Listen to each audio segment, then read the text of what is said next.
Hi, I'm Erin Brown with Homeschool Connections, and we're here today with Mr. Paul Hyatt. Paul, it's great to have you here.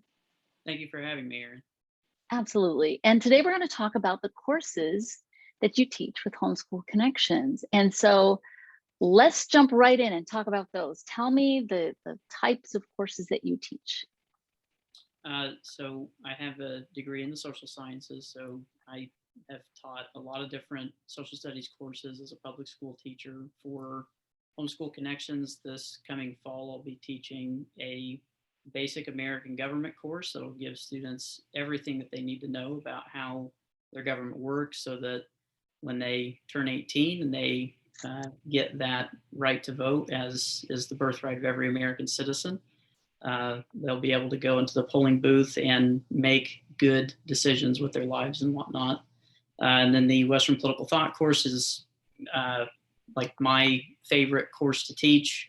It's one of the courses that led to my conversion to Catholicism, and it follows all of the different political philosophers from Socrates up to present day. And we dive right into the good, the bad, and the ugly of what has happened in the Western world with regard to political philosophy. Yeah, a lot has happened. Let's start with that course, the political philosophy course, poli-sci, right? It's well, what does it fall under? What kind of credit does a parent give the student for this kind of course, the political philosophical course? You would probably be looking to give them a credit in, I suppose you could do it in political or in philosophy or in political science. I mean, it really would be interchangeable for both because you're going to learn a lot about political structure, which would be more so what you would find maybe in a political science course. But you're really getting down into the nitty gritty of how these political philosophers developed their thought process.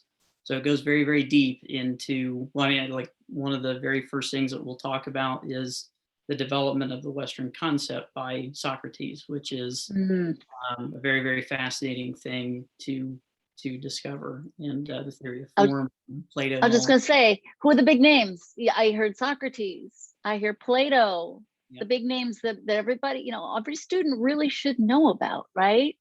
And unfortunately, in my experience coming from being a public school teacher, it's the education that your students need. We need to be able to, by understanding political philosophy, you're coming to better understand yourself, and that's a very important thing that I think students need to have. So it's not just a dry course. It's absolutely. Not just learning facts, and it's, if I hear you correctly, learning about these people and then how those people's lives apply to us right now. Yeah, and any good social science course, whether it be history, learning about politics, philosophy, economics, all of these things really should be taught in such a way that the student can relate to them. And that is one thing that I've heard through the years as an educator that students really do appreciate about my courses, is that they feel as if they can relate to me and to the material that I'm teaching, because it isn't just a bunch of old nonsense. Old guys. That happened then, and it's dead to us now. It's our memory, and part of that memory is learning how to use that memory and making good decisions, and that's all. Yeah. In poli-sci and in philosophy courses. Yeah. What is the age group of the students for this course? Maureen had reached out to me and asked me that same question, and I don't like to turn students away. I think if there's an eager young person that wants to learn, they should be given a shot. So the course is there a too young age or what is it? 7, 8? I don't think you would want to teach to anybody younger than high school age. So okay, high schoolers. The course is recommended for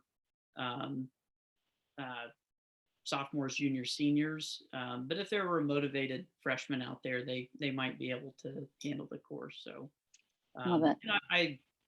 I think that they could if they really, really put their mind to it. But I'm a pretty positive person in that regard. So There you maybe go. positive with regard to that. So hopefully they would be, if they came, they would be able to find success. Yes, if they want to be there, they're going to find it. Tell me about the American government course. Is that also for all high school ages, or is that a specific upperclassman kind of a course? I know that a lot of states require an American government course, right? It's part of the core.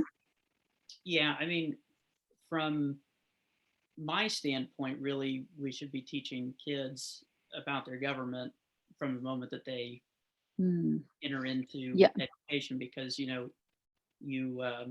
can't necessarily guarantee that a kid is going to go into the STEM fields or anything along mm, those lines.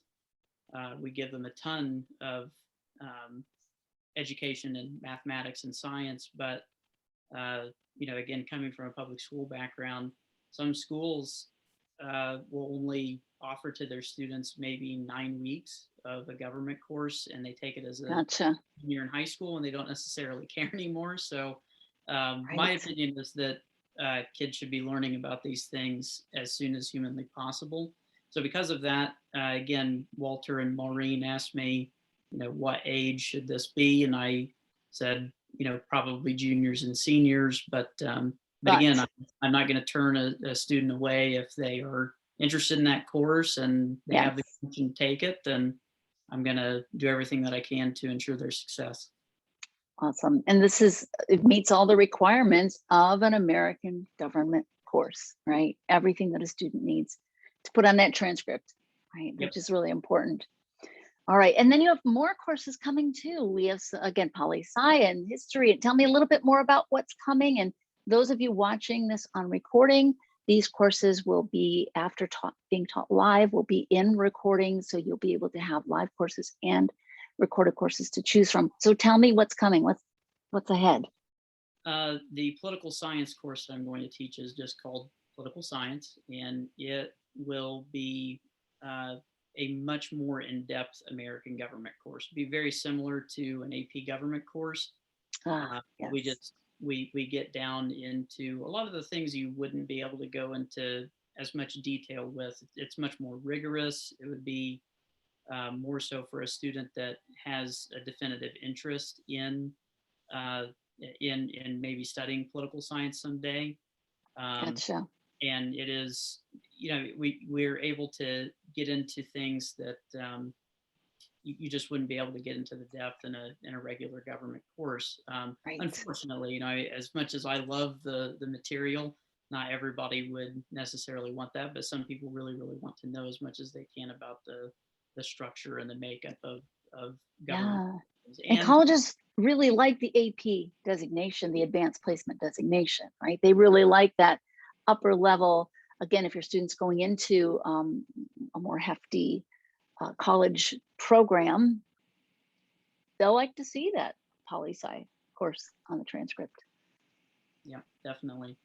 I Yeah. actually offered this exact same course to high school age students. It was taught through Indiana University, um, and the number of students that came up to me afterward that were like, this course above all of the other courses that I took to prepare myself for college prepared me for college.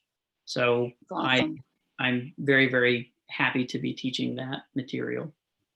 All right. So if you watching today have a student that's college bound, these are most likely really good courses to get in. I do want to ask a few more questions out of the courses. Let's move away from the courses and let's hear a little bit about your background and what you touched a little bit on it, but tell me what brought you here. How did you come to be teaching and as a public school teacher? How'd you get here? Okay. Um, so I graduated from high school in small town Indiana in 2007. I'm 33 years old, and after I graduated from high school, I went off to the Marine Corps and was an infantry rifleman for 4 years, and uh, got to go and serve in Iraq and Afghanistan. And Hmm, then came home from that and got married to my beautiful wife, and just got after life. Went to university, already knew what I wanted to do, which was to be a teacher.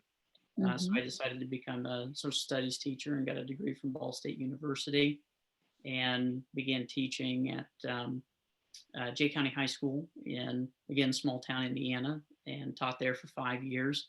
Loved every minute of it. It brought out the absolute best in me, and just discovered a lot of really, really great things, including, just the proper role of a teacher with regard to their students, in the sense that, I really, really learned to love students, even that people had kind of, deemed to be unlovable in society. And Right. that kind of taught me, it led to this renewal of my faith. And by doing a lot of the other things that I do with my life, by becoming a craftsman and working, using my hands, making furniture and stuff like that, it just led to this conversion of me becoming Catholic. And that's what ultimately led me away from being a public school teacher, which was heartbreaking because I Gotcha. did really, really love my job, but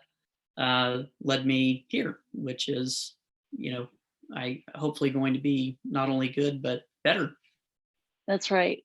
I love it. You talked about being a craftsman. That's something that people wouldn't know just reading your bio. Maybe it's in there a little bit, but tell us, you love to make things. I understand you make furniture and timber framing. Tell us about that, what that is. This is really neat. So I had a good friend of mine. It was actually he was my mentor when I was a student teacher and got me my first teaching job. His name is Paul Simzak. Love the man to death. And just kind of a simple, quiet man. And when I got done with student teaching, he said that he really, really liked me as a teacher, and he built me a dovetail chest, and I had no idea what it was. And never had anything fine like that before, as far as furniture wise. And it just kind of opened my eyes and blew my mind. So it had the impact on me that he wanted, which was he wanted me to get into furniture building. And here we are about 7-8 years later. So you build furniture? Yeah. From scratch? Just Yep. that's wild to me. What kind of things do you build? I've built anything from carving wooden spoons to dining room tables. Some of my furniture, actually, the table that I'm sitting on top of this, or sitting with my computer on top of, was in a church. I built it for the Immaculate Conception Catholic Church in Portland, Indiana. And a kind of a madman broke into the place and set the Oh my goodness. inside of the church on fire. Yeah. So Oh my goodness. So I have the table that was burned up in it, and I'm actually rebuilding it right now. So wow. And as far as timber framing goes, that's where you build a house using traditional. Just going out and getting a tree, right? Yeah, it's you go down and you cut down your own trees and mill them into big 8-inch by 8-inch posts at whatever length it is you need them to be, and you cut all of the joinery and put it all together using pegs and stuff like that, and then enclose it using something called a structural insulated panel. And oh my goodness. So I went to Maine and learned out at a place called the Shelter Institute. I went there for 2 weeks and their design, build, and timber framing course. And wow. Yep. So not only are you a teacher, not only do you delve into Socrates and Plato and poli-sci, but you build furniture and make things out of wood and are going to build a home out of trees. That's just, I love it. I love your diverse, just what you do with your time and your energy and your gifts. I just love it. And I hear you're writing a book too, right? I'm about hard work. 70-80 pages into this little venture that I've decided to go on. But yes, I'm writing a book about all of the discoveries that I made while being in my shop and ultimately leading to my Catholic faith. So one of the many things that led me there, but craftsmanship being one of those things. Well, I'm excited that you're here. And for those watching who especially have high school students who are looking to get not just any old government class, American government class, not just any old class, but class that digs into the lives of Plato and Socrates, and throw out a few more names here. I'm Well, as Catholics, just after being about a month in the course, you'll be learning about St. Augustine and St. Thomas Aquinas. So there you go. What a solid course for your high school students to have. So if a parent's watching this and they're like, you know what, this is one of those things I really want on my student's transcript. This is something I really want my student to experience and to be in this course, but I have some questions. What's the best way to reach out to you? Do you have an email address you'd like to share with the parents here? Email address is phyatt.hsc@gmail.com. All right, P as in Paul, Hyatt, HYATT. Yes, ma'am. .hsc Yep. at gmail.com. Mm-hmm. I love it. All right. It has been great to get to know you a little bit, and I'm really intrigued. I want to see pictures as this woodworking develops and as these houses go up. But I'm just really excited for you to be here, and thank you for taking the time today to share a little bit. If you're watching and you want to know more, again, feel free to reach out to Mr. Paul Hyatt, find out more about the classes, start a dialogue on email with him. Totally fine. Or you could simply go to homeschoolconnections.com and take a look in the catalog. There are live and recorded course catalogs there. We also have a registration system that you can click in and easily register for any course. And check it out. There's just so much there for you. And there's a toll-free number too, if you want to call, get info. But thank you, Paul. Great to talk with you. It was a pleasure being here. Great to have you. I can't wait to see your courses. Thank you. Working here. All right. I can't wait to work here. So thank you so much. Yeah.